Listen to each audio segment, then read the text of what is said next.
hay-adaha iyo maxalliga ah oo shirkan ka soo qayb galay qaybahooda kala duwan iyo kuwa dawliga ah oo ayagana shirkan ka soo qayb galay iyo cid kasta oo inta fadhido oo munaasabadan shirkan nagala soo qayb gashay. Asalaamu calaykum waraxmatullaahi wabarakaatu. runtii farxaday noo tahay inaan maanta shirkii humanitarian samafalka intaan ku daahfurno oo uu nagala soo qayb galo ra-iisul wasaare ku-xigeenka iyo wasiiradii federaalka ayna noo suurta gashay in lagu qabto magaalada Baydhabo.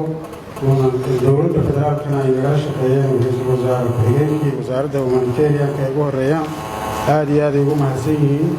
mar labaad iyo mar saddexaad anigoo ku hadlaayo afka shacabka reer koonfur galbeed gaar ahaan iyo afka degmada iyo gobolka Baydhabo oo ah xarunta ku-meel gaarka ah.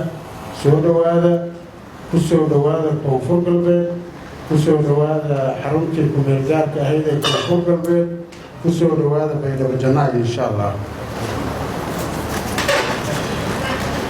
waxaan si gooni ah ugu mahad celinayaa ra-iisul wasaare ku-xigeenka iyo wasiiradii saaxiibadayda ahaa kuleegayga ahaa. saa og tihiin 7 bilood ka hor waxaan ka tirsanaa golaha wasiirada federaalka. markii aan arko saaxiibaday ay ii yimaadaan farxad gooni ay ii tahay. waxaan soo xasuustaa wixii aan ku jiray iyo shaqadii fiicneyd oon qaranka Soomaaliyeed u hayay. si gooni ah wasiirada iyo saaxiibaday oo yimid ra-iisul wasaare ku-xigeenkaba aadan ugu faraxsanahay. shaqadii fiicneyd ay weli aan haynay bay wadaan wayna gobollada iyo deegaanada saa og tihiin koonfur galbeed waxay ka kooban tahay 3 gobol oo ah Baay iyo Boqol iyo Shabeellada Hoose. waana dalka siduu wasiir Xamed sheegay ugu khayraadka badan Soomaaliya, beero iyo xoolo iyo kalluun inta laga helo. nasiib darro waxaa saameeyey dhibaato tiro badan oo ay ugu horreysay laga bilaabo 91kii markii dowladdii ay burburtay. colaad iyo abaaro soo noqnoqday oo aad u saameeyey noloshii bini'aadanka noocyadeedii kala duwan oo cid kasta meeshii ay joogtay ugu tegey. dadkii xoolo dhaqatada ahaana ay xoolihii ku waayeen, dadkii beeralayda ahaana ay la soo kabsan waayeen. si ay marka dadka dhan ay u wada saamaysay. dadkii magaalada joogayna duruufihii ayaga ahabaa soo gaaray. abaarahaas soo noqnoqday darteeda ilaa iyo hadda waxay la kaban laayihiin waa abaarihii joogtada ahaa oon kala harka lahayn.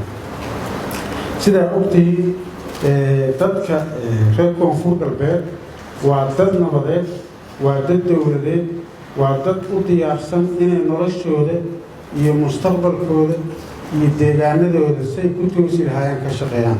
laakiinse waxaa nasiib darro ah waxaa ku habsanaysaan lagu sheegay abaar iyo colaad oo duruufo badan oo kala duwan keenta.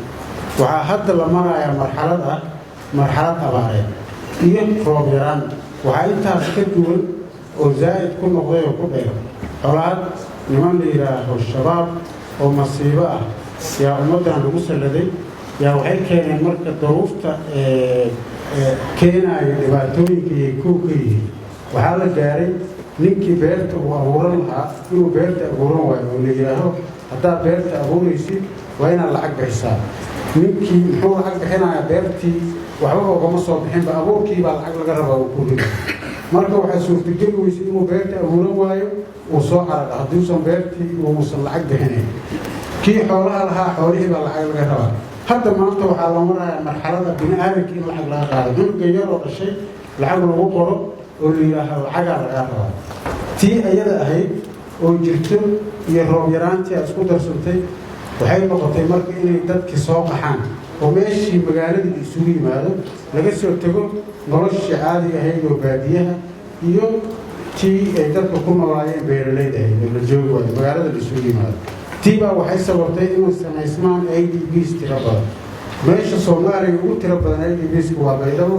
waxaa lagu qiyaasayaa 450,000 500,000 yaa lagu qiyaasaa dadka hadda jooga oo weli duruufihii iyo noloshii adkaa la sii xarbinayo ayna ku sii darsamayaan maalinba maalinka ka dambayso kuwa horla ay imaanayaan oo ay keenayso colaadda iyo abaarta isugu darsamay ay keenayaan abaarahaas mushkiladaha ay keeneen oo kale waxaa ka mid a waxaa ku baaba'ay xoolihii tacbashada beerashii hadday dhammaatay waxaa ku baaba'ay xoolihii dhibaatadaas ilaahay baa dadka ka saari karo laakiin si guud baan adduunyada u fidinaynaa in dadkan loo soo gurmado oo wax allaale iyo wixii loo qaban kara loo qabto lagana bixiyo ilaahay baa ka bixin kara dhibaatadan ay ku jiraan sida horey loo sheegay dadkana waxaa muhiima inay isku tashtaan oo ayaga ka shaqeeyaan gacmahooda ay ku samaystaan noloshooda iyo amnigooda haddaysan amni helin ma helayaan nolosha ay rabeen waxaan dadka shacabka reer koonfur galbeed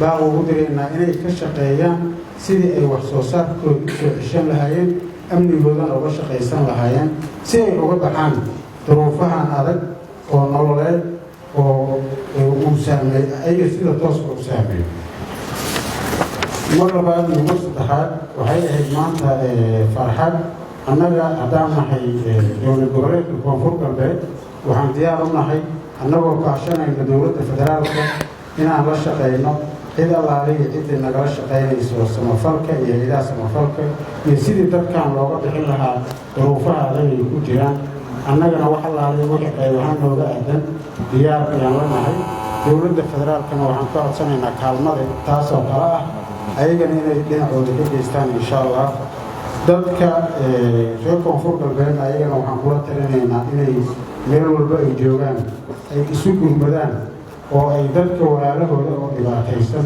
oo daruufaha bini-aadanimo ay hayso ay ayagana gacan siiyaan oo meel kastoo ay joogaan ay isu gurmadaan si walaalnimo ah ugu dambayntii waxaan mar labaad iyo mar saddexaad soo dhoweynayaa martidan tirada badana inta isugu timid oo noocyada kala duwan leh iyo wufuuddan dowladda ka socoto soo dhowaada aada iyo aada u mahadsantihiin